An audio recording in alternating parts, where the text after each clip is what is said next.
તૃપ્તિબાએ ક્ષત્રિય સમાજ અંગે પાઠવ્યો સંદેશો. હિન્દુત્વની રક્ષા કરવાની શીખ અમોને ન શીખવાડતા. હિન્દુત્વની રક્ષા બોર્ડર પર ફરજ બજાવતા સૈનિકો કરી રહ્યા છે. અમારી લડાઈ અસ્મિતા અને સ્વાભિમાનની છે, કોઈ રાજકીયની નથી. ક્ષત્રિય સમાજની બેન દીકરીઓ ઉપર ટિપ્પણીઓ કરવામાં આવે તો ક્ષત્રિય સમાજ સાંકી લેશે નહીં.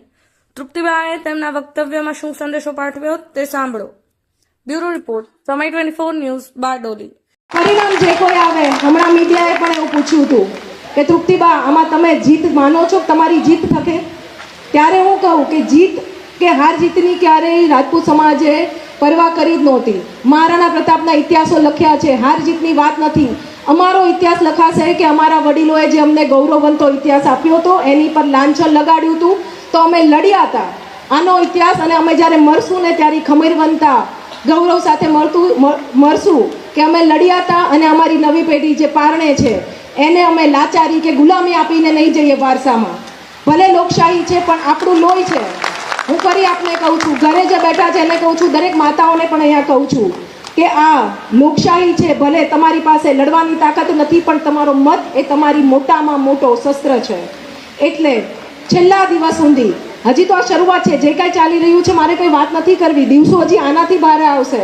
તૃપ્તિબા પર સ્ટેટમેન્ટ દેવા આપણે જોયું છે, સંકલન સમિતિ પર પ્રશ્નો ઉઠ્યા છે. હજી તો છેલ્લા 5 દિવસ બહુ અઘરા આવશે. આની માનસિક તૈયારી રાખજો તમે બધા. પણ આજે કદાચ તૃપ્તિબા ન દેખાય, રમજુભા સાહેબ ન દેખાય, કરણસિંહ સાહેબ ન દેખાય, પણ તમને દેખાવું જોઈએ કે 52,000 બૂથ પર રૂપાલા સાહેબ ઊભા છે. અને હું દરેક લોકોને કહું છું, આપ જ્યારે મત આપવા જાઓ, આ જ્ઞાતિ જાતિ બહેનો દીકરીઓની અસ્મિતાની ટિપ્પણી છે. રોટી બેટીના વ્યવહાર શબ્દ નાનો મોટો નથી. આ તમે સમજી લેજો. આ કઈ માનસિકતા દેખાડે છે એ પણ સમજી લેજો. એટલે હું તો 18 વર્ષના પુરુષને કહું છું કે જ્યારે તમે મત દેવા જાઓ ને, ત્યારે તમારા ઘરે જે દીકરી હોય ને એનું મોઢું જોઈને જજો, અને મત દઈને પણ આવો. તમે કોને મત આપશો ખબર નથી, પણ મત દઈને આવો ત્યારે પણ તમારા ઘરની બહેનો દીકરીઓને આંખ મેળવી શકશો એવા ઓલાથી મત દઈને આવજો.